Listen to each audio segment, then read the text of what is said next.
Salut à tous, j'espère que vous allez bien. Demain, j'ai décidé de tenter l'impossible. Je vais essayer de réaliser un marathon sans aucune préparation. Donc il s'avère que j'en avais déjà fait un par le passé. C'était celui de Rome en mars dernier avec une préparation de 4 mois qui a été intense. Mais là, sans aucune préparation, pour vous donner un ordre d'idée, ma dernière course, c'était la semaine dernière. J'ai fait 6 fois 400 mètres. J'avais couru grand maximum 8 km à l'Aerox de Marseille qui s'était passé au mois de décembre dernier. Mais je n'ai pas réalisé de longue distance depuis le marathon. J'ai été un petit peu traumatisé. Donc là, clairement, je veux pousser mon mental et je veux voir si je vais y arriver. Allez, c'est parti. Bon, il est 7h. Je viens de me réveiller. Départ dans 1 heure. Donc le but, ça va être de prendre un bon petit déjeuner pour au moins la première partie de l'effort. Et ensuite, on verra ce qu'il en est. On prendra quelques petites collations, histoire de voir si on va tenir. Mais je suis un peu pris en plus. J'ai le nez un peu rempli là pour le coup. Donc on verra. Je sais pas vous, mais moi j'apprécie toujours ma shape de bon matin. Il n'y a pas de flotte, il n'y a rien. Honnêtement, on est pas mal. Bon, j'espère que je serai prêt. J'espère que je vais le finir surtout. Bon, le but, ça va pas être de se presser, de ne pas faire la même erreur que j'ai pu faire au dernier marathon. Donc, il n'y a pas d'objectif de temps, donc pas de pression. Bon, le petit déj, il va être simple parce que j'ai vraiment pas faim. Je suis même un petit peu noué, limite la nausée. Donc, je vais me faire des œufs brouillés. Et avec ça, des tranches de pain de mie. Il faut des glucides rapides, c'est dans moins d'1 heure. Donc, il faut de l'énergie. Donc, on va jouer là-dessus. Le plein de carburant, il a été fait la veille. J'ai mangé pas mal de pâtes. J'ai pas mangé de légumes. J'ai limité les fibres, de sorte à limiter les troubles digestifs qu'il peut y avoir dans un effort long. Et ça peut être dommageable si tu es en plein milieu et que tu n'as pas d'endroit pour satisfaire ton besoin. Donc on va éviter ça, on va éviter cette mésaventure pour ça. Et écoutez, je vous dis à tout de suite pour le démarrage. Bien, ça va être le moment du départ. Donc juste pour vous présenter un petit peu, au niveau hydratation, j'ai prévu de l'eau, mais j'ai ajouté de la petite recette maison, c'est-à-dire 3 grammes de sel. J'ai rajouté aussi 30 grammes de sucre et un filet de jus de citron. Voilà, histoire de faire une petite boisson de l'effort qui me permettra de pouvoir persévérer. Et à côté de ça, je vais manger des pommes potes, des abricots secs et pour le potassium, des bananes. Donc en espérant que tout se passe bien, moi de toute façon ce que j'ai prévu, vu que c'est pas une compétition officielle, vu qu'il n'y a pas de ravito, c'est de faire une boucle autour de chez moi et de repasser très rapidement chez moi à chaque fois pour venir m'alimenter surtout et surtout re-remplir ma flasque si jamais elle est vide. J'ai prévu des boucles à peu près entre 8 et 12 km. Tout dépendra comment je me sens à ce moment-là. Si j'ai envie de faire un retour plus rapide, je me gênerai pas. Mais voilà, comme je l'ai dit, le but c'est de boucler ces 42,195 km. Peu importe le temps, j'avais mis 4h23 au marathon de Rome. Donc on verra. Allez, on est parti. Bien, c'est le moment pour moi de prendre le départ. Je me trouve dans le local à vélo de mon immeuble qui va me permettre en fait de faire mes ravitaux. Donc j'ai laissé mon petit sac avec le contenu qu'il faut dedans, en espérant que mes voisins n'y touchent pas. J'aurais peut-être dû mettre un mot. Ça va être le suspense. Et on va se lancer. Il est bientôt 8h. Il est 57 exactement. Et il fait encore nuit. Il fait encore bien froid. Mais on est parti. Démarrage de la course. Je me lance juste. Attention, je fais quand même attention là où je mets les pieds parce que la dernière fois que je suis parti courir, j'avais fait que 7 km. Mais le problème, c'est que je me suis fait la cheville 20 mètres en partant de chez moi. Donc un peu compliqué. Donc il fait encore nuit, il y a un peu de vent. Il fait pas forcément trop froid. On va prendre une allure tranquille. De sorte à pouvoir tenir.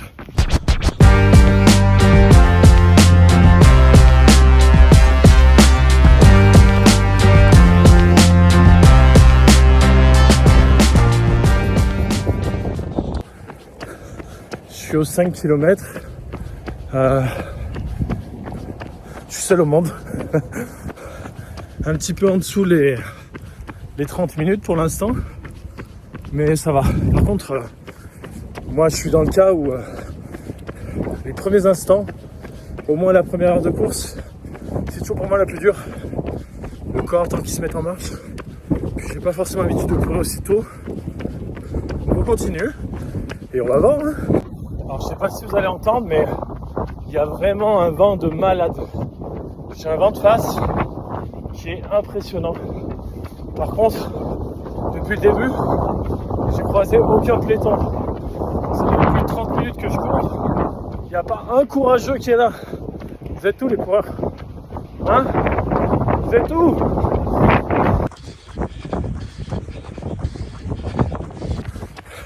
10 km.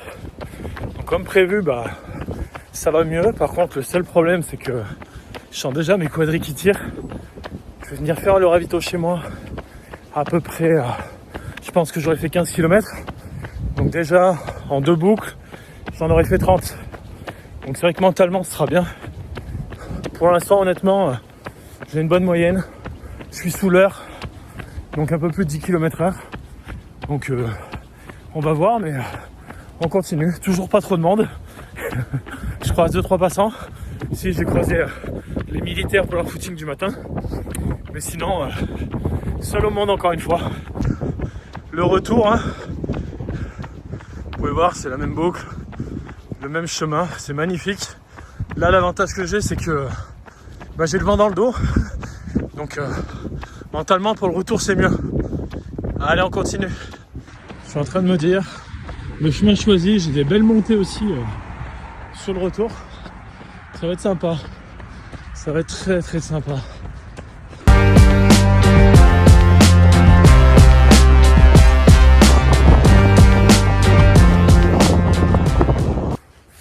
Bon les gars, c'est le premier ravito, j'ai fait un tiers, un peu plus de 14 km. Donc là, je vais venir manger une petite banane, des abricots, recharger ma flasque qui est vide. Pour l'instant, ça va. Honnêtement, à part le vent et le froid, il n'y a pas de grosses difficultés. Je commence à sentir quand même mes quadris. Donc on va gérer. Pour l'instant, je suis plutôt très content de la perf. Donc on continue. Deuxième tour à faire, il y en a 3 au total. Et comme j'ai dit à chaque fois, on va voir. Bon les gars, on est parti pour la deuxième boucle. Donc là, j'ai rechargé un petit peu. Donc là, deuxième tour. Quand j'en aurai terminé avec ce tour-là, je serai à 28 km. Donc il m'en restera un dernier pour faire les 42. Bon, les cuisses sont déjà lourdes, hein, je tiens à le dire. Surtout les quadris. Mais bon, on va multiplier les pas, augmenter la fréquence. De sorte à pas avoir trop d'impact.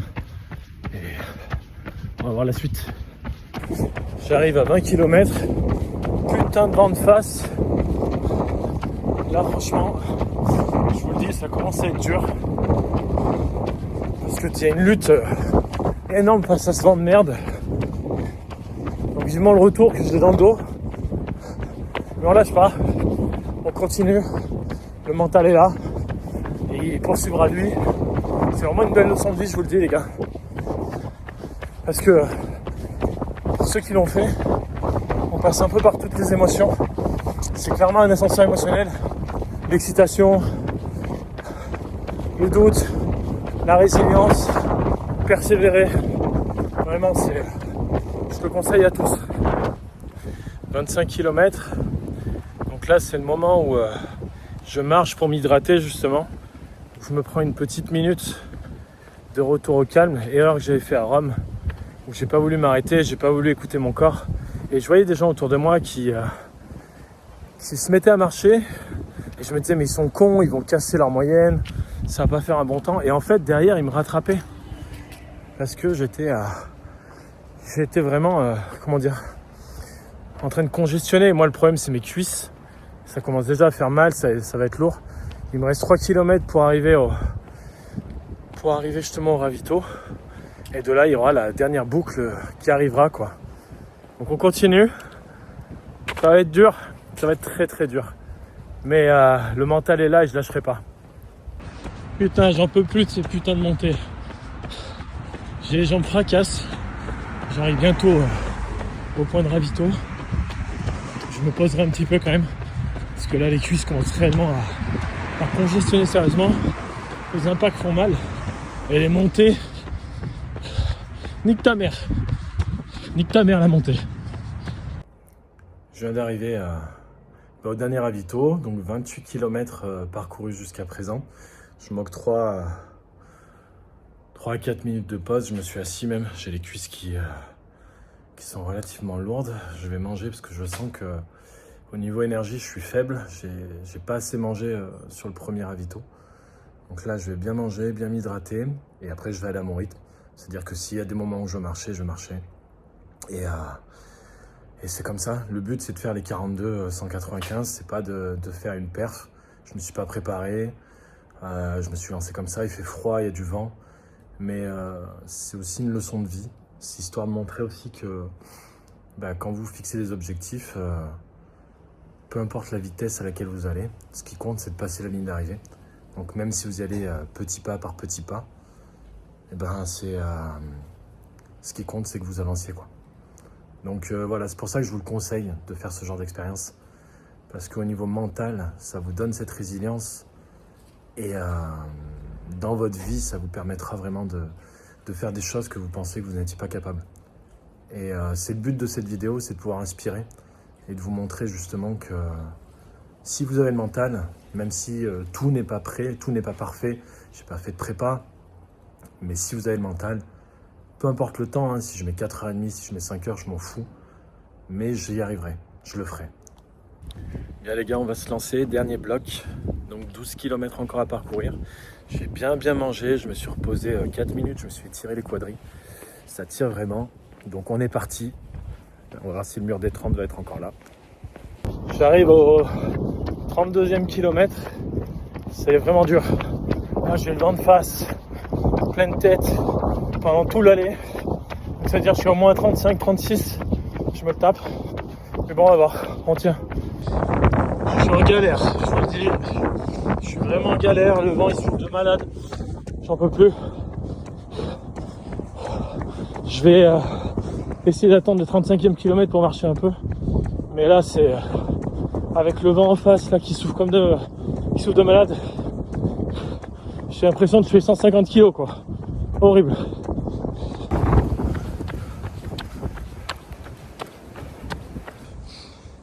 Bon les gars, il me reste un peu plus de 4 km. Franchement c'est dur. Là à l'heure actuelle c'est vraiment dur. Je marche un peu là, je viens de boire. Mais j'ai les jambes en coton, j'arrive plus à avancer. Là c'est vraiment le mental qui suit quoi. Je sais pas si je ferai mieux que ce que j'avais fait à Rome. Mais ouais, ça va être difficile. Après j'ai des putains de montées qui arrivent là. Je vais essayer de pas marcher, de faire la dernière ligne droite au mental. Mais tout dur est fait, c'est ce que je me dis. Déjà, je me sens beaucoup mieux que ce que je l'étais à Rome. J'ai bien géré l'hydratation, j'ai bien géré la nourriture. Mais ouais, c'est les cuisses quoi. Putain, j'ai plus de jambes. Mollets, quadris, c'est une catastrophe. Là, je suis en train de courir comme un... Sans vous faire offense, hein, mais comme un vieux de 70 ans quoi. Ça y est les gars, elles sont là. Les crampes. Je crampe des quadris, c'est horrible. Donc là, je marche dans la montée qui reste.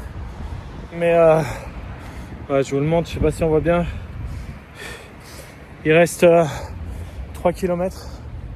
Et voilà, hein, les limites de mon corps arrivent. Où je sens les crampes à chaque fois que je verrouille le genou là. Surtout à gauche. Mais voilà, je vais faire la montée en marchant. Et une fois que j'y suis, je reprends la course jusqu'à l'arrivée. Mais ouais, il faut adapter. Comme je l'ai dit tout à l'heure, chaque petit pas compte. L'essentiel, c'est de ne pas s'arrêter. Peu importe à la vitesse où j'avance quand même. C'est ça le plus important. Donc on lâche pas, le mental est là. Et je vais le torpiller ce marathon. Et voilà les gars, contrat rempli. Je vous montre. Je sais pas si on voit bien. Mais 4h26, une moyenne de 6,19 au kilomètre sans prépa, franchement je suis content. Je mets que 3 minutes de plus qu'à Rome, sachant qu'à Rome je m'étais préparé. Et surtout je l'avais beaucoup plus mal vécu. C'était très dur. Mais les 2 derniers kilomètres, le mental était là, contrairement à Rome où franchement je baissais les bras. Donc vraiment très content. Je vous ferai un débrief juste après, je vais prendre le temps de me reposer. Et merci déjà d'avoir regardé la vidéo jusque là. J'espère qu'en tout cas ça vous inspirera à relever des défis, à vous fixer des objectifs et surtout à à vous dire que chaque petit pas compte. J'ai de cesse de le répéter.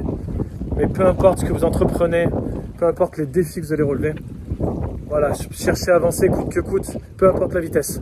On est le lendemain de ce fameux marathon. Je voulais faire le débrief dans la même journée, mais honnêtement, j'en ai pas eu la force. Très compliqué, notamment juste après, quand je suis rentré chez moi. Autant ça allait bien hein, sur la dernière vidéo, comme vous avez pu voir, autant quand je suis rentré chez moi, je sais pas si c'est l'effet de la chaleur de l'appartement ou autre, mais j'ai commencé à me sentir mal. Donc même avant même de pouvoir prendre une douche, je me suis allongé quelques minutes, histoire de récupérer. Il y a seulement après la douche, j'ai commencé à me sentir mieux, notamment au niveau musculaire. Mais ça a été très très impactant. Là, on est J+1 entre guillemets. Les genoux et la voûte plantaire qui est encore assez douloureuse, mais ça va s'estomper, c'est rien de méchant, c'est juste les impacts répétitifs qu'il y a pu y avoir. Mais très content, vraiment très content de m'être poussé à ce point-là, de l'avoir fait sans préparation. J'en ai parlé durant tout le long de la course, mais on peut voir que si on a le mental, si on se prépare mentalement à effectuer un effort violent, on peut être capable de le réaliser et peu importe la performance. Je sais très bien que j'ai fait une performance tout ce qu'il y a de plus lambda en termes de temps, mais j'en suis quand même relativement très fier et j'espère continuer à me lancer ce genre de défi. J'adore ça. Et c'est, comme je vous disais, une belle école de la vie parce que, comme j'ai pu dire aussi, on passe par un ascenseur émotionnel où on passe par toutes les phases et ça, ça vous permet vraiment de grandir. Ça vous permet de grandir, de faire le point sur vous, de faire une belle introspection et surtout d'en tirer des leçons et des conclusions et qui derrière vous serviront pour d'autres aspects de votre vie. Donc c'est pour ça que je vous encourage, le sport est un moyen de se maintenir en forme, il est aussi un moyen de se dépasser mentalement, de grandir, d'évoluer. Donc vraiment, lancez-vous des défis, même s'ils peuvent paraître fous des fois. On a plein d'exemples en ce moment, c'est assez à la mode sur les réseaux sociaux, il y en a beaucoup qui le font, mais c'est encourageant aussi et c'est inspirant. Donc vraiment, lancez-vous des défis. On n'a qu'une vie, il faut en profiter. Et dans ce genre d'événement, justement, c'est là où on se sent le plus vivant. Donc merci encore de m'avoir regardé jusque-là.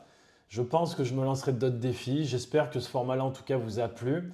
Et je vous dis bien sûr à très vite pour de nouvelles aventures.